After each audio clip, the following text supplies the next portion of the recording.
welcome back. And I have got a great next presentation here. My good friend Tony Hoty is back with us again. I hope you were on our call yesterday where Tony talked about proactive lead generation. There were a whole bunch of really powerful nuggets in there of how you create more leads, more good leads for your home improvement business. Today, I've asked Tony to come back and talk to us about trust-based selling.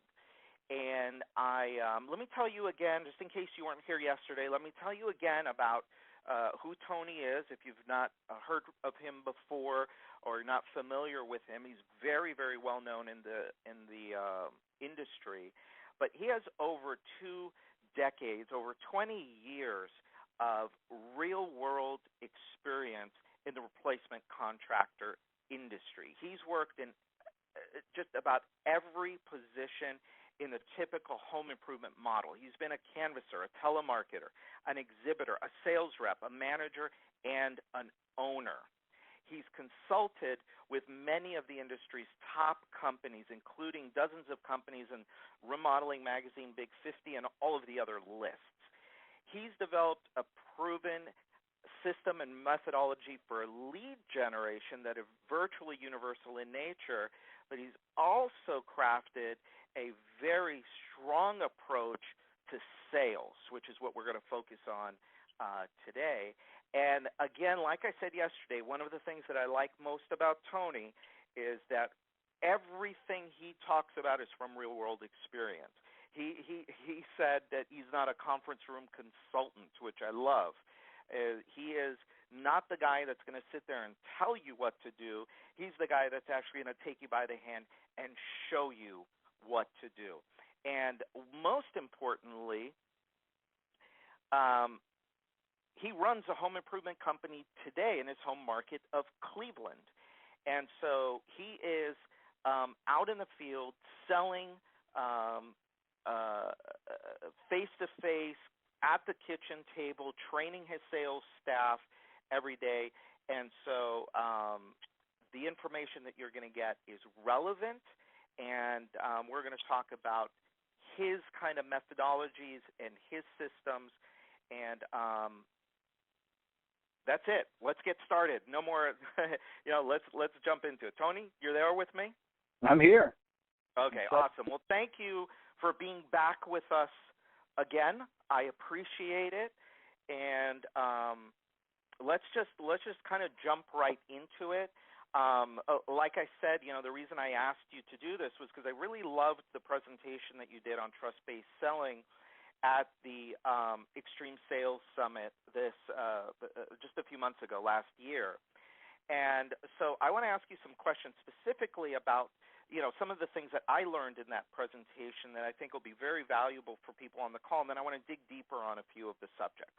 Good? Great. Fantastic.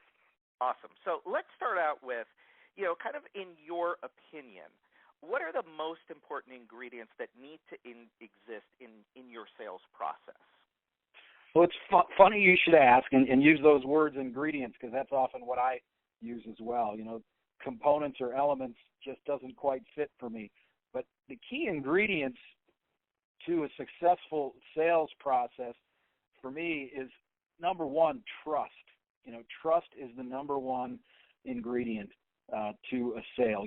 When you talk ingredients and you think of something as simple as bread, you've got water, flour, and yeast are the 3 most important ingredients. The flour is the basis for the whole thing. The water is the binding agent that holds it all together, and the yeast is what makes it rise to the top. And so for me, the ingredients to a sale are trust.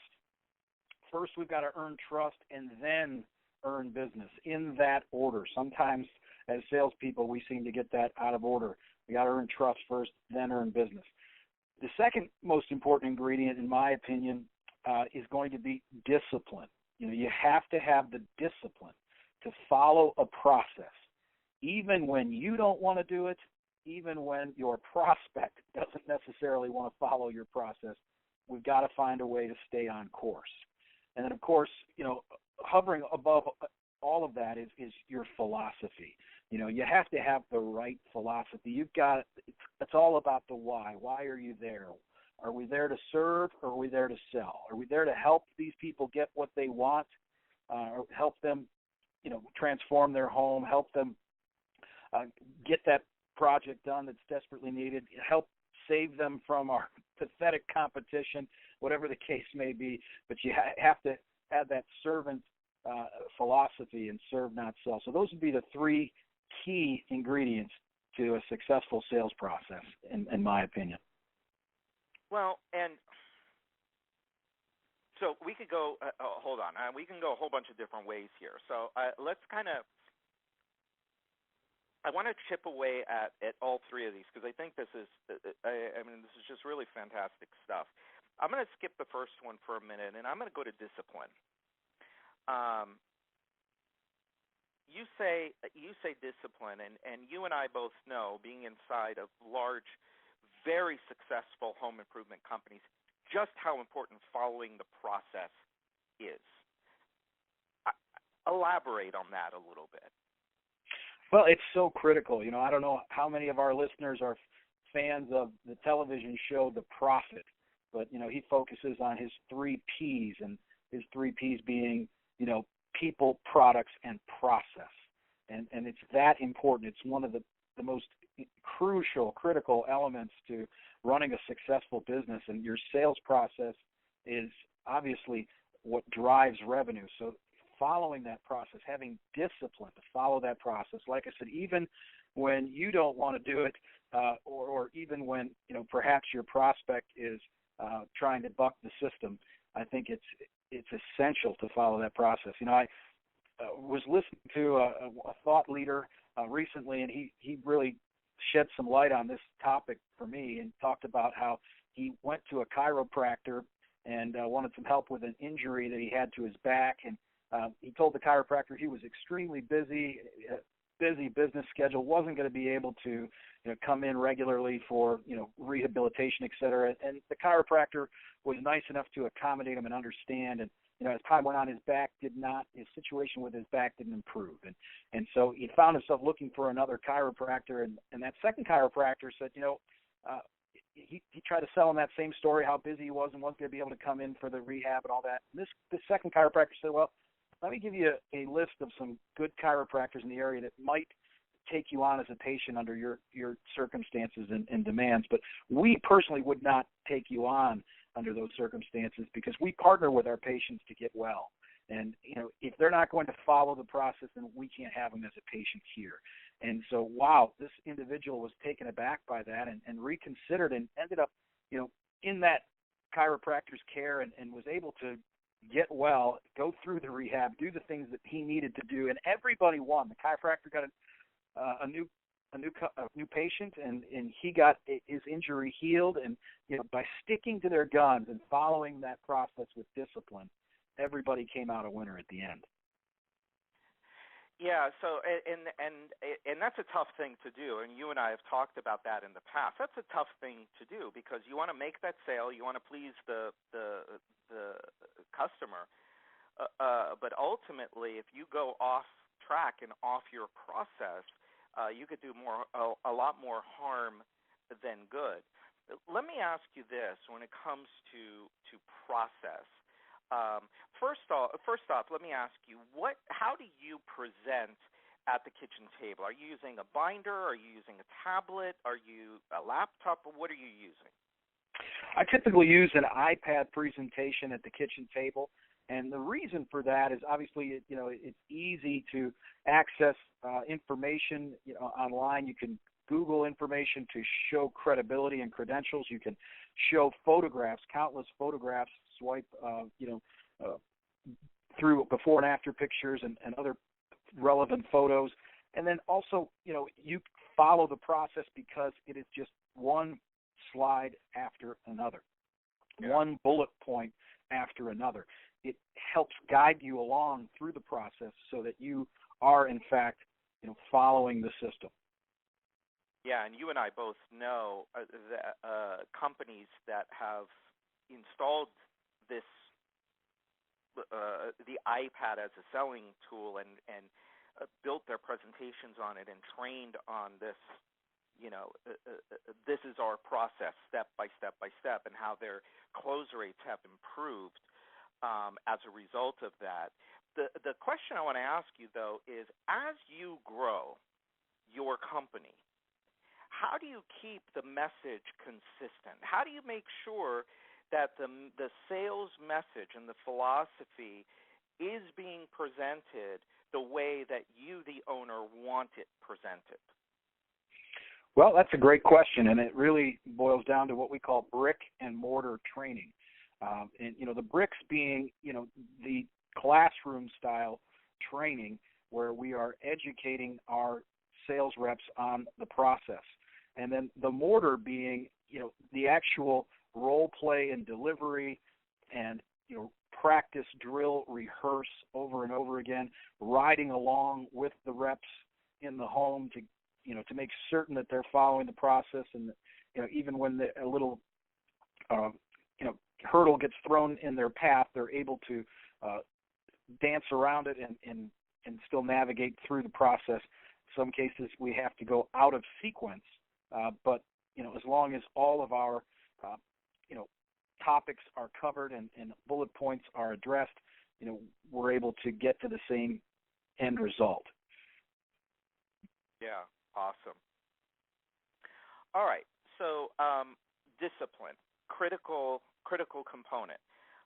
Let's talk about philosophy, and I know, and you're big on philosophy. So, what are some of the other philosophies that you have that kind of govern your sales process? Well, as I mentioned, by the way, Tony, I'm sorry to cut you off. Before you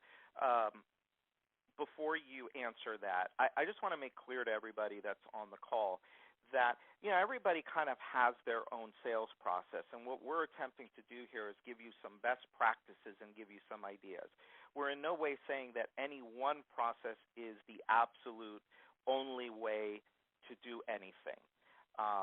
We want to learn, and Tony and I we're sponges. We want to learn from what's working and what's the best that's out there. And so when I talk about with Tony and I ask him specifically about his process, I want you to keep an open mind that, hey, maybe you don't exactly do it that way, but don't lose the message, don't lose the lesson that's contained in Tony's answer. And I would say do the same thing with any of the Accelerate experts. So I'm sorry, Tony.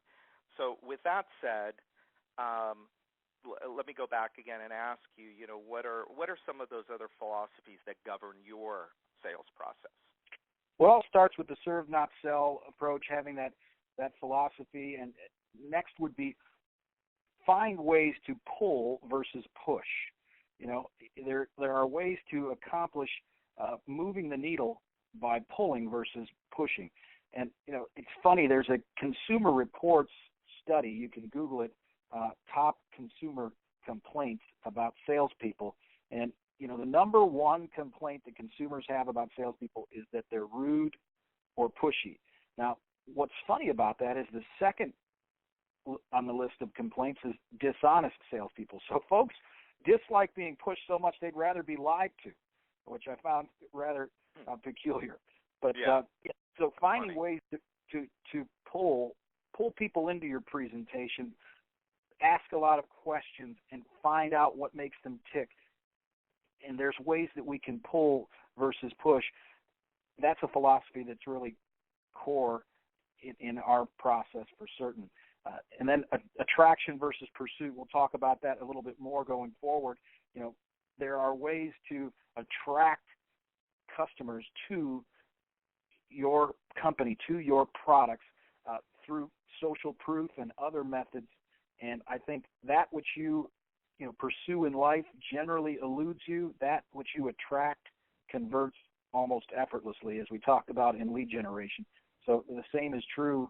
That core philosophy transcends through the sales process as well. Yeah, I love it. That's awesome. So getting into the sales process, what is your first step? So your most important thing is trust. And so what is kind of your first step in the sales process? Well, believe it or not, it's an internal, almost a step zero, if you will. It's an internal mindset of setting the stage, getting prepared for an appointment. Having the right attitude before you even get in the car or knock on the door to approach your appointment. I think it's absolutely essential to have the right mindset. And so there's an old saying, the mind is a garden, your thoughts are the seeds. You can grow flowers or you can grow weeds. So I like to, really get in a positive state of mind. I have a system for doing that, listening to some positive audiobooks on my way out to appointments or having positive conversations and positive anticipation about the appointment with anyone that I'm riding along with. And that seems to be very effective at setting the stage. That's really great. Your step zero. How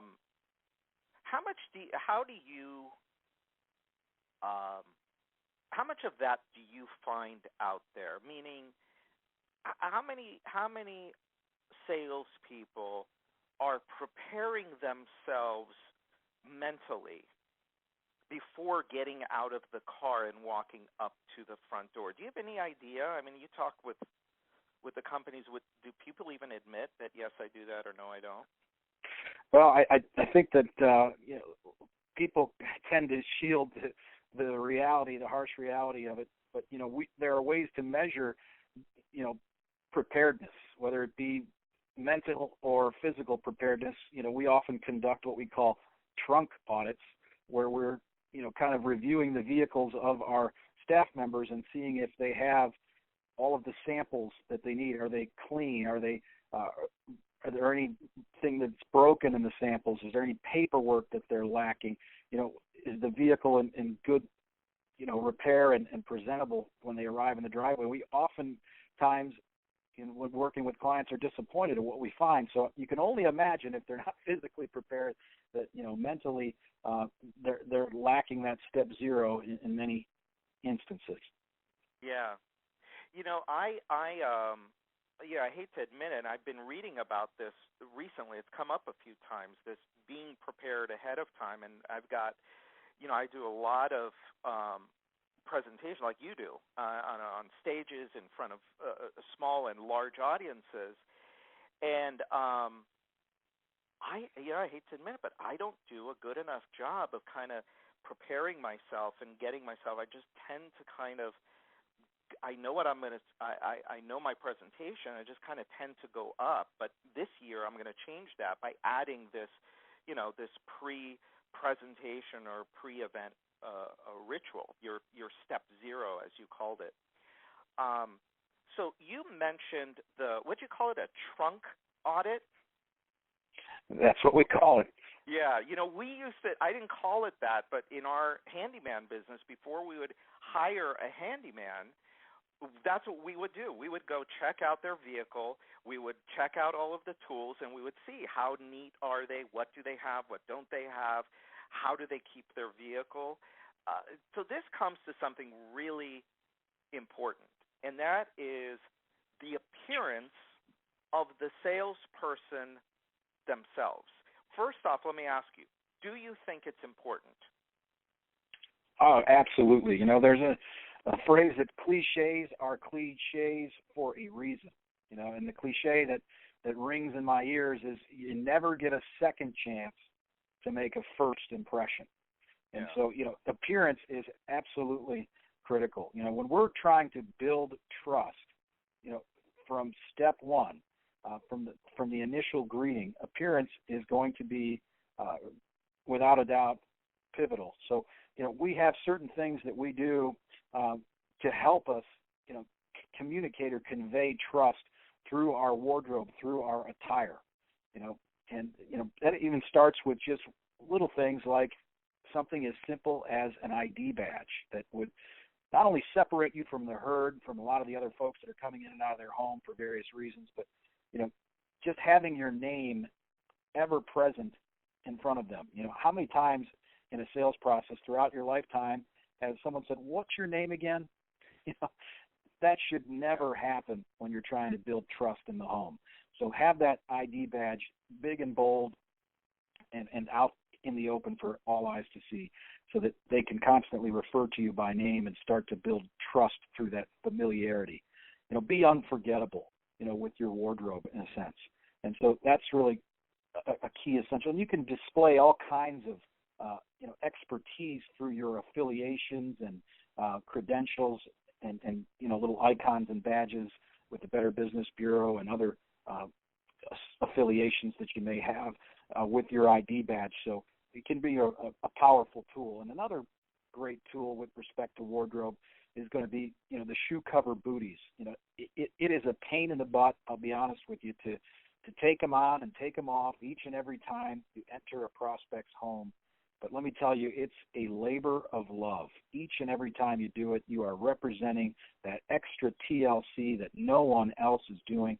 They don't want to take the time to you know, put those shoe cover booties on. They'd rather just slide their shoes on and off, and it goes unnoticed, you know. And whereas the shoe cover booties are something that are highly visible, and each and every time you go in and out of the house to grab samples or to measure, they see this labor of love, and you're making deposits into what I call the customer's trust bank through this action.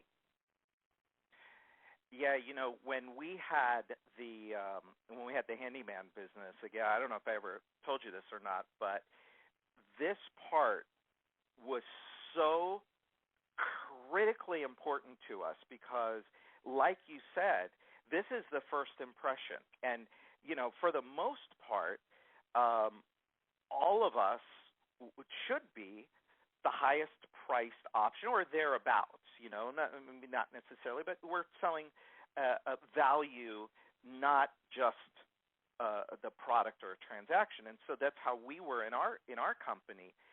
And we had a whole section of the operations manual and the training that in detail spelled out, this is what you look like, this is what you can wear, this is what you can't wear. This is how you have to smell. This is how you can't smell, and you know, on and on, to the point where we actually went to a retail supply store and bought a mannequin, a big full-size male mannequin, dressed him in our company uniform, and put him in our lobby with the ID badge, with the company shirt, the booties, all of it. And showed it and said, when you walk into our customer's house, this is what you're supposed to look like. So let me ask you, for a salesperson, what do your salespeople wear? What's the uniform, if you will? Well, you know, we typically wear khakis or slacks. We wear dress shoes. We wear a logoed button-down shirt this time of year, and we typically wear a logoed pullover. Up here in Cleveland at this time of year, if you're down in Miami, you wouldn't understand that, Brian. But we do get into the golf shirts, the Wicking golf shirts with the logo in the summertime for about 90 days if we're lucky. And, of course, you know, some of the things that really separate you are going to be, you know, that ID badge and the shoe cover booties and some of those accessories that lend to your credibility. Yeah. How do you manage that? How do you make sure that your guy is showing up, guy, gal, I'm sorry, I'm using guy a lot, but how do you make sure that is actually happening out in the house, especially as your team grows? Well, there's a couple different systems you can employ to make sure that that's happening. You know, you can not only, you know, incorporate satisfaction surveys that, you know, ask folks, you know, that we visited if the individual was dressed in company attire, if they made a point to wear their shoe cover booties in and out of the home, you know, and that can be done via email. That can be done in the form of a quality control call or a rehash call after a demonstration, and it can certainly be done after the point of sale, to follow up and make sure that the entire process was thorough and that, our people, our individuals were uniformed along the way. Okay. Cool. So let's shift gears a little bit and talk about, yesterday we talked about lead generation and we talked about proactive lead generation, outbound versus inbound, making leads out of nothing rather than waiting for them to come in. Is there a difference in your sales approach depending on the lead? So if it's a made lead, a proactive lead versus an inbound lead? Yeah, that is a very excellent question and certainly worth discussing. There is, in my opinion, a distinct difference between inbound leads and outbound leads. And to clarify, inbound leads coming inbound fashion, folks calling in from TV, calling in from radio, calling in from print media. Perhaps they're clicking in on the web because they were actively shopping for your product. And that's the big key, is they're in the market for your product. They're going to buy it if it's affordable. May not buy it from you, may buy it from someone else. They may not buy the big project, they may buy a small project, but they're going to buy it. That's why they picked up the phone, that's why they called. And so, these proactive leads are often very different. We're not these folks weren't in the market. We kind of pulled them into the market. And because we pulled them into the market and they weren't actively shopping, they require a little bit more nurturing, a little bit more cultivation. You can't skip any steps along the way, or you will not convert a nebulous or a less definite lead, those from outbound fashion. So, when you're fielding calls in inbound fashion, you're selling mainly against competition.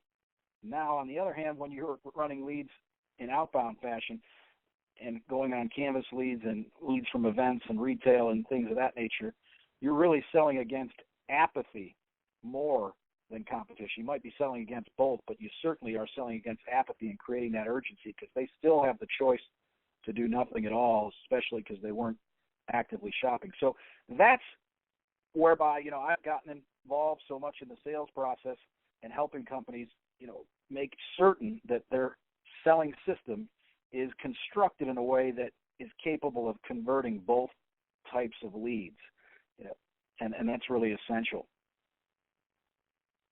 So what are some ways that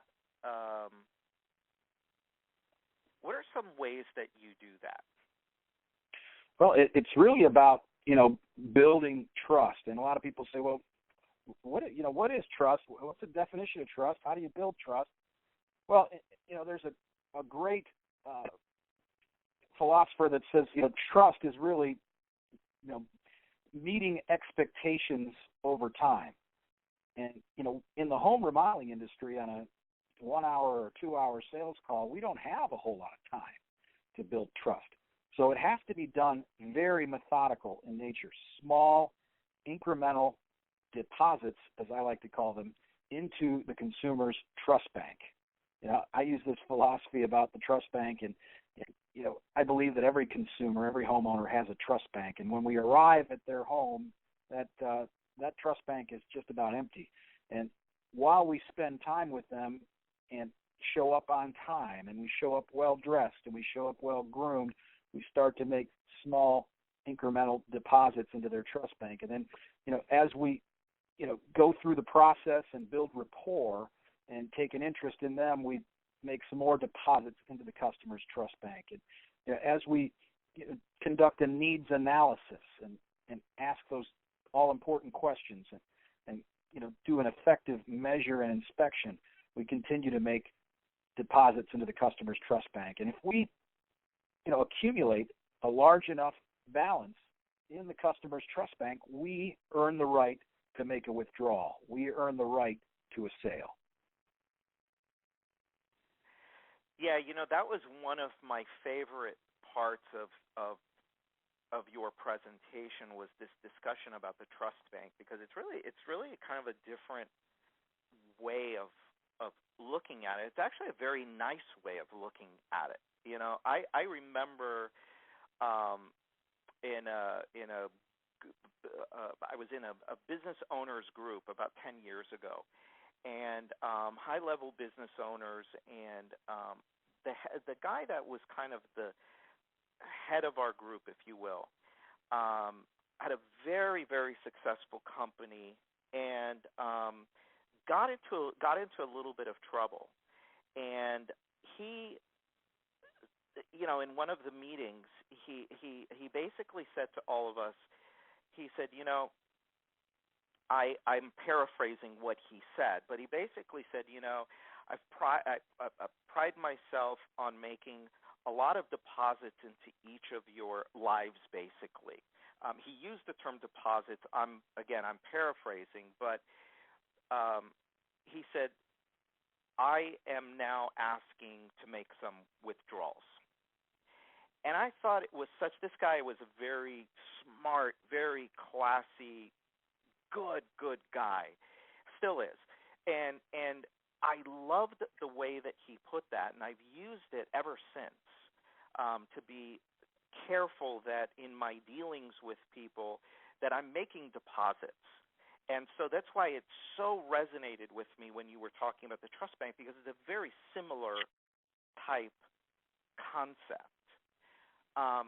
So let's talk about some particulars of the trust bank. So you brought up a couple of things. You talked about needs analysis, and then you talked about the measure and inspect. So tell me about the needs analysis. How do you build trust from the needs analysis?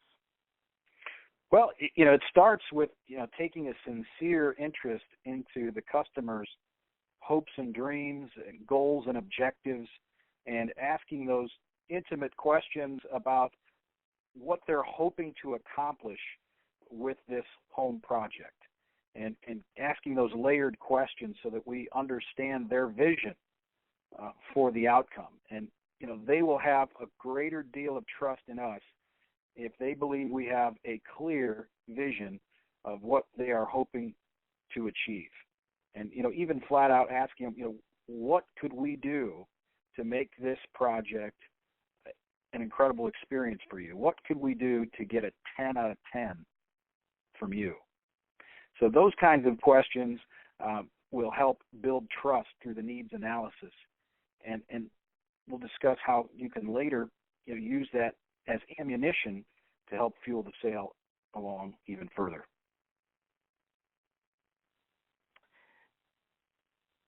Yeah, so a lot of people just heard that and said, well, yeah, I do that. And I guess my reaction to that would be, well, are you really? And so the only reason I bring it up is because you made me stop and kind of think about, well, do I do that effectively? Am I, in my needs analysis, am I really looking at this in the best? Am I sincerely looking at the person that's across the table from me? And I'd like to think that I am, but this has actually caused me to think about my process too. So for those of you that answered, well, of course, Tony, we all do that. I would suggest to you that you maybe just kind of revisit that and just kind of look at it again and see if maybe there are some things that you can add to the process that might make it a little bit better, a little bit stronger. Some other questions. I mean, what are some good questions to ask to get to those answers?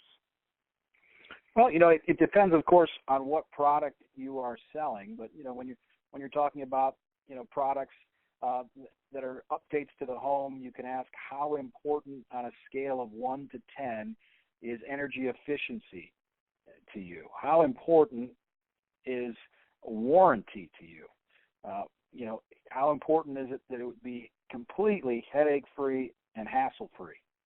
these kinds of questions, helping us understand what their long-term goals and objectives are, helping confirm how long their plans are to be in the home, you know, and kind of asking the same question a different way to make certain that there's congruence there, that they are consistent in their responses regarding the type of quality that they're looking for. Yeah, I love it. And any tips on how to bring that back later to use to close? Yeah, it really, kind of ties in with my, demonstration philosophy. A lot of people use terminology like do a masterful presentation or do a dynamic demonstration. I've always loved the terminology epic demonstration, and the reason I say epic demonstration is because those letters ED in epic demonstration, we're going to educate the homeowner on what's out there, what's available to them. We're going to eliminate a lot of the options that are out there based on the feedback that they gave us in the needs analysis. Now, it doesn't sound like that would be a good fit for you, John and Mary, based on the fact that you told me you're planning on staying here a long time. It doesn't sound like that product would be good for you because that particular product isn't energy efficiency, and you told me earlier on a scale of 1 to 10, energy efficiency needed to be a 10. So, these kinds of things where we're using their words when we educate and eliminate products off the market, take them out of the equation. And, of course, we're going to demonstrate our product, and we're going to differentiate it from all others. So it's that EEDD, educate, eliminate, demonstrate, differentiate. And, really key is using the consumer's words to take products out of the equation. So I would imagine then that it is very important to take notes during the needs analysis.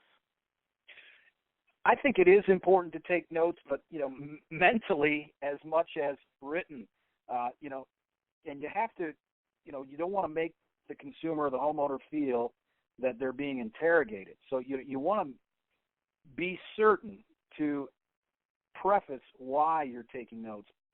Explain to the homeowner that, listen, I could talk about our products and services all day long. I want to be respectful of your time as much as possible, and I want to narrow things down and really kind of discuss what is important to you and only that. And so by asking you a few simple questions here, I'll be able to, save you a lot of time and me a lot of time and get things narrowed down. So kind of help them understand why you're writing these answers down and eliminate any thought process that they're being interrogated. So critical, in helping lower resistance. Yeah, absolutely. So the other thing that you mentioned earlier was the measure and inspect process. So what are some examples of how you use the measure and inspect process to build trust? Well, the measure and inspection process is really an opportunity for us to demonstrate our expertise, by really taking a close look at the area that we intend to update or remodel and in examining what is wrong with it today, really explaining the sequence of events, what's going to continue to happen over time if nothing is done. So, we call that turning the sniffles into the swine flu. Basically taking what may be a small problem today and explaining that how over time, through the sequence of events that typically takes place, what is likely to be the outcome if we do nothing. And so, taking that apathy away through the measure and inspection process and showing them concrete proof. If you have to climb a ladder and take pictures of the inside of the gutter protection to show how clogged the gutters are, if you have to climb into the attic to show the ruler and how low or insufficient the insulation in the attic is, having the discipline to follow those steps to show real proof that something needs to be done about their current situation. Nice. So one of the other things that, and I think it ties into some of what you were just talking about, the eliminate part. But one of the things that caught my attention during your presentation also was your method of menu selling. Tell us what menu selling is. Well, that's exactly right. Menu selling is a manner of presenting all the options to the homeowner, everything that's available to them on the market. My significant other, Julie, and she and I dine out together quite often, and she's an expert salesperson in real estate, and she's got this menu selling bit down pat. She'll look over the menu and she'll say, well, Tony, here's what they have. Here's everything they have on the menu, but you can't have this particular item because that's a little too many calories for you at this point. You said yourself you're watching your diet. And she'll say, you can't have that particular item because it's got a red tomato sauce and that gives you heartburn. And why? After she gets through eliminating all the different things on the menu, I'm left with what she'd like me to have, and we end up sharing, right? So she does a great job of that menu selling, exposing me to everything that's available, but eliminating the choices that she doesn't want me to choose, and leaving me with the only logical conclusion, which is to buy the product we're presenting. Right, and I like that. Getting to that, the end logical conclusion is, hey, I'm your guy. Absolutely. Yeah, and the way that all of this kind of builds on, sales is a building process. So we've kind of gone through a little bit and talked about the sales process, and we've talked, I think, more about the process and some specific actions. The point of this is not to give you a full sales demonstration, but I think one of the important things is exhibited by what Tony's been telling us is that sales really is a process, and each piece builds on the next.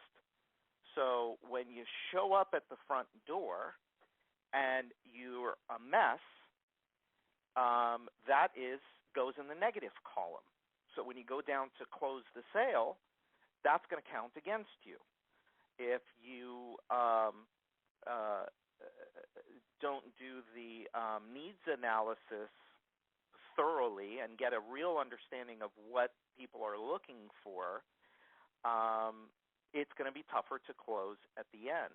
And I think, Tony, the eliminating, I think, is so great, and I wouldn't say it's unique to home improvement. I guess you can apply it to a whole bunch of other high-ticket items. But from what most people are selling in the home improvement industry, the eliminate strategy is a really good one. Yeah, and again, it boils down to having the discipline to take them through, the evolution of products that are out there, having full transparency that, you could go with this option here, right. You could go with that option there, but again, using their words to say, you told me earlier that product wouldn't be a good fit for your household because the warranty on that product just doesn't cut it for you. Is that correct? And then by using their words, it's total ownership as opposed to using ours. We're pushing at that point. So we want to pull versus push and use their words. Right. So I hope you're all seeing a pattern. Again, if you heard Tony yesterday, the big theme of his lead generation, kind of I don't want to put words in your mouth, but kind of the overall philosophy, if you will, is to attract, not to pursue. And in this case, in the selling, it's to pull rather than to push. If we were to narrow it down, I guess, to its bare components. That's exactly right, Brian. Did I misspeak? You pulled the words right out of my mouth. Okay. All right. Good. Good. So there's one other really big thing that I want to ask you about, and that is social proof. But before I ask you that, again, I want to give you the opportunity to let people know where they can find you. Um, I know that you've got an event coming up. Do you want to tell people a little bit about the event? And yesterday you offered a free a 30-minute consultation. I guess now we can add. Can we add sales to that too, so people can ask you about proactive lead generation or about sales as well? Certainly, yeah. With the 30-minute consultation, we can talk about just about anything in the realm of, marketing and sales in the home improvement space. Anywhere I can bring value to you and your business, be happy to discuss that with you. And you can reach me at TonyHoty.com, TonyHoty.com. My email, Tony@TonyHoty.com. You can find me on LinkedIn, posting more than you probably like. You can find me on my Facebook fan page. So anywhere in social media, you'll find me as well. And certainly hope to see you in Indianapolis. We're really looking forward to that event, the Lead Gen 500. It's there in the city of the Indy 500, Indianapolis, March 22nd and 23rd. It's going to be our best event yet. I can't wait. Really looking forward to it. Yeah, so I like your events. You put on good events. You cover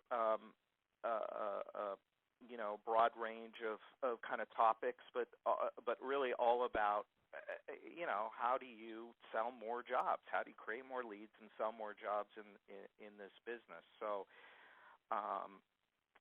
that's fantastic. I would encourage all of you to go to TonyHoty.com, get to his event. They're very good. I've been at for the last 2 years, I think, or 3 years. We've been at his events, and they're really very good. And you're just getting a little taste of what Tony knows about this industry. So I want to pull another golden nugget out of Tony, and I want to talk about social proof, because this is an area that Tony and I both share a huge. This is a big thing that Tony and I both believe in very strongly and talk about and preach and beg people to participate in. So talk to us a little bit about social proof and the different ways that you can use social proof to make more sales. Well, and by the way, tell people what social proof is, just in case. Well, I learned a lot about social proof from an expert, and his name is Dr. Robert Cialdini. And we talked about this on our previous segment, where he wrote a book called Yes, with an exclamation point after it, and it's 50 scientifically proven ways to be persuasive. And these are tested and measured case studies, validated with all kinds of data on how to influence the behavior of others. This is not a salesperson who's just shooting from the hip on what their personal experience has been. So unbelievably compelling information in this book, and I've studied Cialdini on many levels, and one of the really profound studies that he conducted was the Beijing restaurant study, where he pooled a number of restaurants and was looking to see how many of them were making notations on their menus about most popular items on the menu, and found that people are very persuaded by this. They tend to place orders 13 to 20% more frequently if there is a star or notation next to a menu item denoting it as a most popular item. He also found out that when it's the most popular item on the menu, our award-winning, world-famous ribs or what have you, those can soar up to 25%. Now, that really doesn't cost the restaurateur anything to put that little extra ink on the menu, but yet less than 10% of restaurants are employing this strategy today. And they could really do a great job of, managing their inventory and boosting sales and crafting entrees according to popularity and make themselves a lot of money by employing the strategy, but they don't. You know why? Because most restaurateurs don't know anything about behavioral psychology. Well, guess what? Most home improvement organizations and most home improvement salespeople don't know anything about behavioral psychology. And so social proof is an element that you need to weave into your sales process. And, the way that you want to do that is constantly focus on how people like to do what others do, large groups of others do. There's proof that this is a viable product, this is a viable company. They want that kind of reinforcement that others have found this to be, effective. And they want proof that others like them, people similar to them in nature, similar age brackets, similar income brackets, people of the same gender, race, etc., and type of employment, you name it. They're influenced by people who are more like them. And so having this woven into infused into your selling by showing not only before and after pictures that you can find on Google and really have no impact on the homeowner, but before and after pictures with your customers in the imagery, in the photographs, shaking hands in front of the yard sign and, with their dog in front of the finished product, having the street address and city where the work was done, overtly displayed under the photo, and using photos that are near the homeowner that you're presenting to in proximity so that they're seeing others nearby. A lot of things you can do with social proof that we're just not doing enough of today, and simple but effective. Yeah, and one of the things that I know firsthand that significantly improves close rate are video testimonials. And I have, I've lost count of how many people I've talked to about it. I've recommended it to. I've even demonstrated how to do it. And people just don't. I'm not sure if people. Maybe they feel it might be too much work or it's imposing. But I think if I could give you any one piece of advice out of what Tony just mentioned to you, is that you've got to use your past customers to sell your new prospects. And one of the best ways to do that is through the use of these case studies, testimonials, video testimonials. There's nothing more powerful than a video testimonial. I won't go into the whole process about it now. You can reach out to me if you want to hear more about it. But I think what Tony is saying here is really important. You and I are also very big believers in third-party social proof. So talk to them a little bit more about third-party social proof. Yeah, I learned my lesson on third-party social proof probably my first day in the home improvement industry, when we knocked on a door and said, your next door neighbors just replaced their windows with our company, and they're really pleased. I'm not sure if you saw the work, and I saw how influential that third party was in actually compelling their neighbor to take action and get involved. So really learned how important third-party information or third-party data can be. And so, one of the things that is extremely challenging to salespeople, and certainly was a challenge for me, was covering a hardcore other estimates situation, other bids, want to talk to another company, want to get a second opinion. This was a real challenge for me, and certainly a challenge for a lot of other salespeople. And so, there are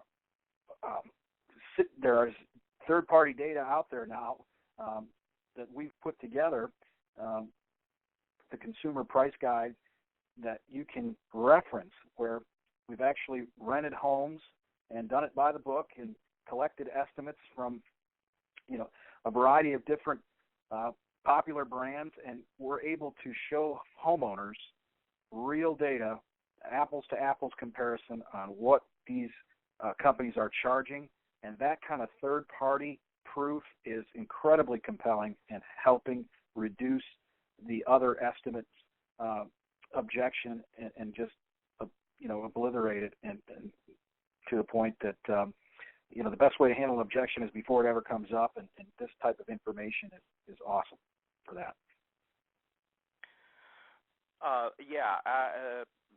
Absolutely. I mean, but it's got to all be legit. It's all got to be legit. It's all got to be information that was gathered the right way.